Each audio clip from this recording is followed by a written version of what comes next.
जय हिंद दोस्तों। मेरा नाम बाबा रामदास और आप देख रहे हैं मेरा यूट्यूब चैनल दद्दा की खरी खरी।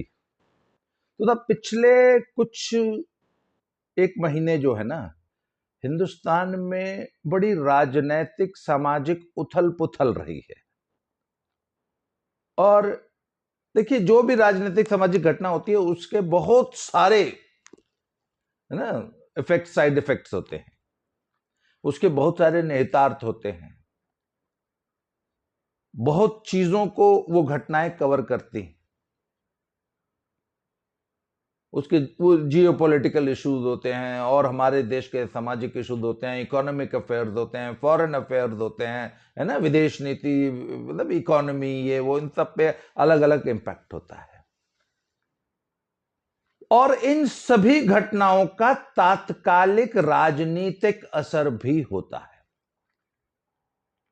पीछे जितनी भी घटनाएं हुई हैं उनका आज की जो भारत की राजनीति है और आने वाले जो चुनाव हैं, सन 2024 में जो लोकसभा के जनरल इलेक्शंस होंगे, ये उसका रनअप चल रहा है। तो अब हम अगले 3-4 वीडियोस में इन तमाम घटनाओं का मैं राजनीतिक विश्लेषण करने की कोशिश करूंगा कि इन तमाम घटनाओं का होने वाले 2024 के जनरल इलेक्शन पे क्या असर पड़ेगा। फॉर एग्जाम्पल, स्टालिन के बेटे उदयनिधि ने जो है बयान दे दिया कि सनातन को समूल नष्ट करेंगे, करना चाहिए। उसका समर्थन एक दो नेताओं ने कर दिया। इसका 2000 ये आखिर बयान क्यों दिया गया, चलिए आज इसी को डिस्कस कर लेते हैं। इसके अलावा और बदवी घोषी का उपचुनाव हुआ, उसमें भाजपा हार गई, तो जो सुपारी मीडिया है वो पिछवाड़े पे गुलाल पोत के नाच रहा है। बस बस एक घोषी हरा लिया मतलब 2024 जीत लिया, इस प्रकार का एक रेटोरिक चल रहा है। इंडिया अलायंस है, भारत देश का नाम इंडिया से भारत कर दिया, 18 से 22 विशेष सत्र बुलाया जा रहा है, उसमें क्या होने जा रहा है, गिलगिट बल्टिस्तान में क्या हो गया, चित्राल वैली में पाकिस्तान में क्या हो गया है, वो तहरीके तालिबान पाकिस्तान जो है घुस के पाकिस्तान को मार रहा है। इन सभी घटनाओं का हमारे देश की राजनीति पे क्या असर पड़ रहा है। एक और आतंकवादी था, वांटेड था, उसको टपका दिया गया है एक अज्ञात बंदूकधारी हमलावर द्वारा पाकिस्तान में। एक एक करके तमाम हमारे वांटेड टेररिस्ट, भारत के दुश्मन वांटेड टेररिस्ट, खालिस्तानी और कश्मीरी इस्लामिक, पाकिस्तान में जिसको कि वो सेफ हेवन समझते थे, वहां एक एक करके टपकाए जा रहे हैं, पाकिस्तान में, कनाडा में। तो अभी 2-3 दिन पहले एक श्रीमान जी को और टपका दिया गया। तो इन तमाम घटनाओं पे हम चर्चा करेंगे। अच्छा, अभी कर लेते हैं उदयनिधि स्टालिन ने जो बयान दिया है। देखिए, इसका बड़ा लंबा इतिहास है और जो द्रविड़ राजनीति है तमिलनाडु में, ये बहुत लंबा विषय है।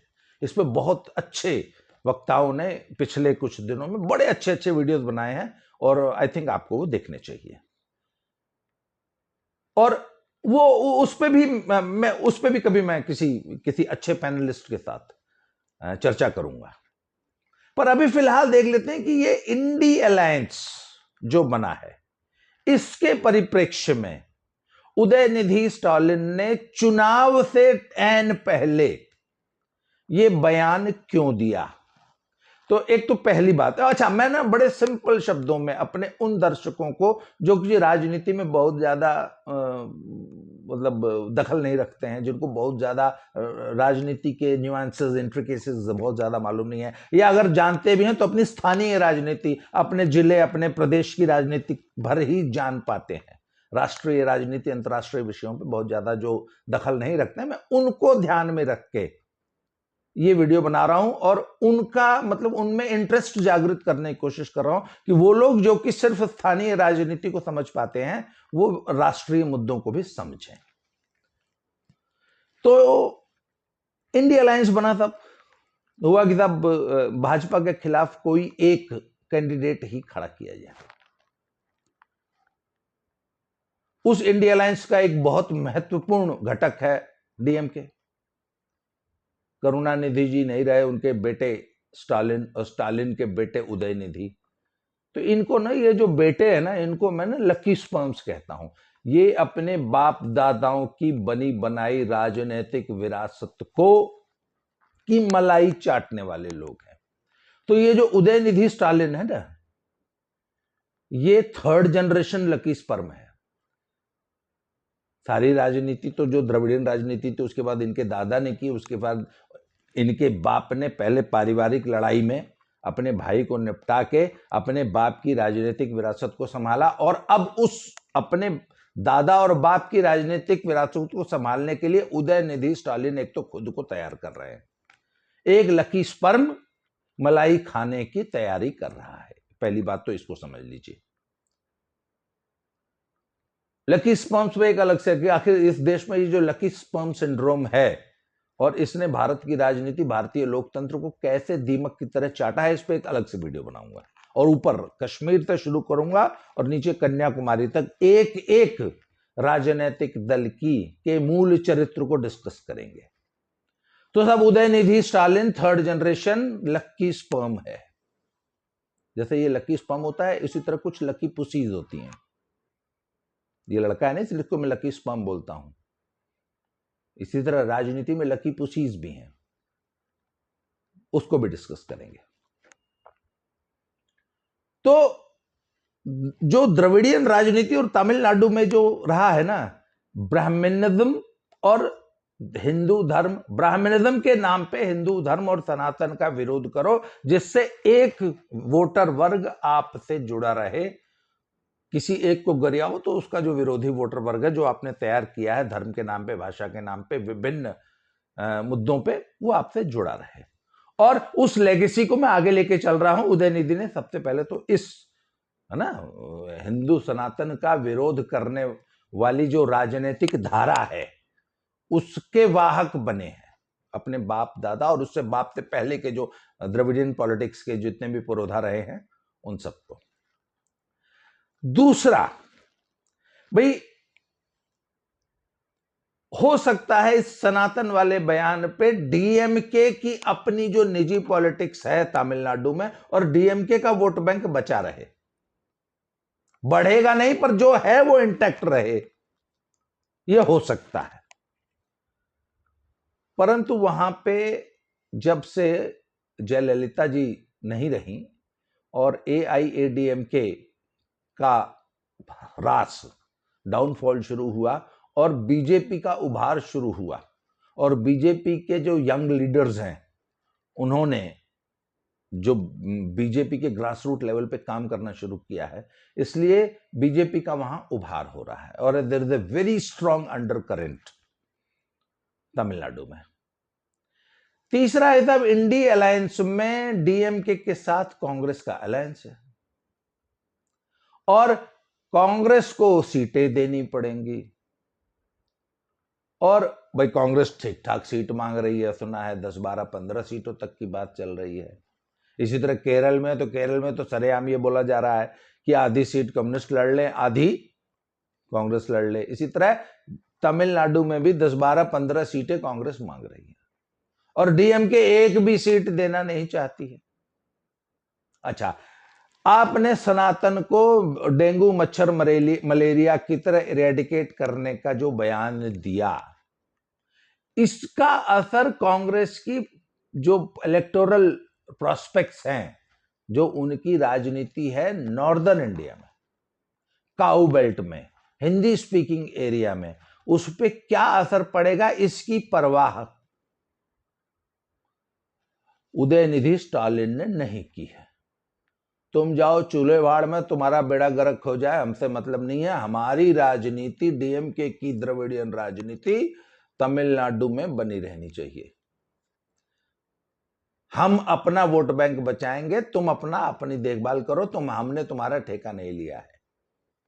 तो इससे सबसे बड़ा नुकसान तो करुणानिधि के पोते ने कांग्रेस का कर दिया, कि कांग्रेस को अब काऊ बेल्ट में, हिंदी स्पीकिंग बेल्ट में, नॉर्थ इंडिया में जवाब देना भारी पड़ रहा है। ऊपर से एक और लकी स्पर्म है प्रियांक खड़गे। वो खड़गे साहब के बेटे हैं। खड़गे साहब जो कि सोनिया जी की खड़ाऊ उठा के आजकल अध्यक्ष बने हुए हैं कांग्रेस के। तो ये लकी स्पाम है ना, इनको पता तो है नहीं क्या बोलना है और इससे कितना नुकसान हो जाएगा पार्टी का, उनके बाप का। तो उन्होंने उनके बयान का समर्थन कर दिया और वैसा ही एक और बयान दे डाला। अब कांग्रेस के साथ सबसे बड़ी समस्या है कि इस बयान का समर्थन करे, खंडन करे, न्यूट्रल रहे, गुस्सा शो करे, क्या करे। तो वो एकदम कांग्रेस का जो लीडरशिप है वो एकदम आए बाएं साएं हक्के बक्के हैं, दिक्कत कर्तव्य विमूढ़ कि भैया हम कैसे रिएक्ट करें। और इस बयान का नुकसान किसको कितना हुआ ये तो खैर सन 2024 के इलेक्शंस में पता लगेगा। पर फिलहाल एक बात तय है कि कांग्रेस को तमिलनाडु में उदयनिधि के बयान ने निपटा दिया है और इंडी अलायंस का फ्यूचर बहुत ज्यादा डार्क अब मुझे दिखने लग गया है, स्पेशली तमिलनाडु में, क्योंकि उदयनिधि का ये बयान कांग्रेस से पल्ला झाड़ने की एक रणनीति भी हो सकती है कि जानबूझकर ऐसे बयान दिए जाएं जिससे हमारा वोट बैंक, हमारी पॉलिटिक्स तो बनी रहे पर कांग्रेस के लिए बहुत असहज स्थिति हो जाए। अच्छा, जो भाजपा समर्थक हिंदू वर्ग है तमिलनाडु में, उसका बड़ा तीव्र रिएक्शन आ रहा है और भाजपा लीडरशिप जो तमिलनाडु की है वो इस मुद्दे को बड़ी तेजी से भुना रही है। अभी तक तो क्या है कि आज तक G20 या G21 उसको कहना चाहिए अब तो, का जो कार्यक्रम दिल्ली में चल रहा था ना, तो सारा मीडिया फोकस G20 पे शिफ्ट हो गया था। अब आज या कल सुबह तक दिल्ली खाली हो जाएगी, सब मेहमान अपने अपने घर चले जाएंगे। तो अब 2024 के राजनीति, जो चुनाव का राजनीतिक वार्मिंग अप शुरू हो चुका है। तो इस उदयनिधि स्टालिन के बयान का क्या असर हुआ है और इस पे अब कैसे कैसे बयानबाजी होगी और कैसे राजनीतिक बिसात बिछाई जाएगी, ये आपको अगले हफ्ते में क्लियर होगा। पर इतना तय है कि इस एक बयान से कांग्रेस के 2024 के चुनाव के पूरे जो तैयारी थी उसको बड़ा जबरदस्त झटका लगा है। क्यों? क्योंकि उसको इस बयान की वजह से काउ बेल्ट में, हिंदी स्पीकिंग बेल्ट में, नॉर्थ इंडिया में नुकसान हुआ है, जहां पे वो रिकवर करने की कोशिश कर रही है और जहां से उसको कुछ सीटें आने की उम्मीद है। वरना पिछले 2 चुनाव में तो वहां से एकदम सूपड़ा साफ है, खाता तक नहीं खुल पाता है इन स्टेट्स में उनका।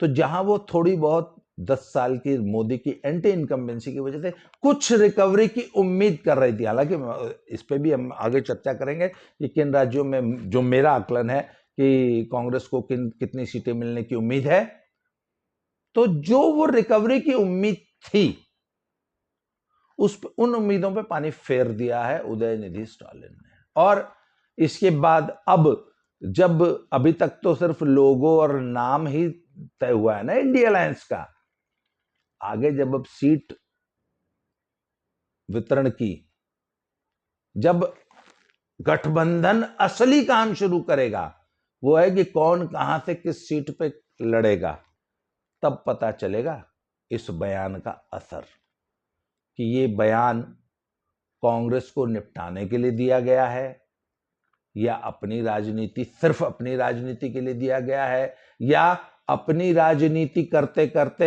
हमारे सहयोगी दल का क्या हाल होगा इसका बिल्कुल ध्यान न रखने के कारण कांग्रेस को कितना बड़ा नुकसान होगा, ये आने वाले समय में पता लगेगा। पर इतना तय है, ये जान लीजिए कि उदयनिधि ने तमिलनाडु में कांग्रेस को निपटा दिया है और इंडिया अलायंस का फ्यूचर मुझे तो बहुत ज्यादा डार्क लग रहा है। अब जैसे हम अभी जैसे आज हमने तमिलनाडु की चर्चा की है, हम राज्यवार जब इंडिया अलायंस की चर्चा करते आएंगे, ऊपर से कश्मीर से कन्याकुमारी तक, तब आपको पता चलेगा कि इंडिया अलायंस सिर्फ कागजी अलायंस बन के रह जाएगा।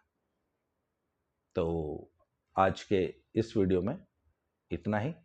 अगले वीडियो में अगले किसी राज्य की हम समीक्षा करेंगे और पिछले कुछ दिनों में जो घटनाएं हुई हैं, जैसे घोसी का उपचुनाव जो है उसमें भाजपा की करारी हार, इस पे जो गुलाल पोत के नाचा जा रहा है, इसकी चर्चा करेंगे। इंडिया का नाम भारत करने पे जो आरआर मचा है, उसकी चर्चा करेंगे। ऐसे ही अन्य राजनीतिक विषयों पर चर्चा करते रहेंगे। आज के लिए इतना ही, अगले वीडियो में फिर से मिलते हैं किसी नए विषय के साथ। Thank you very much.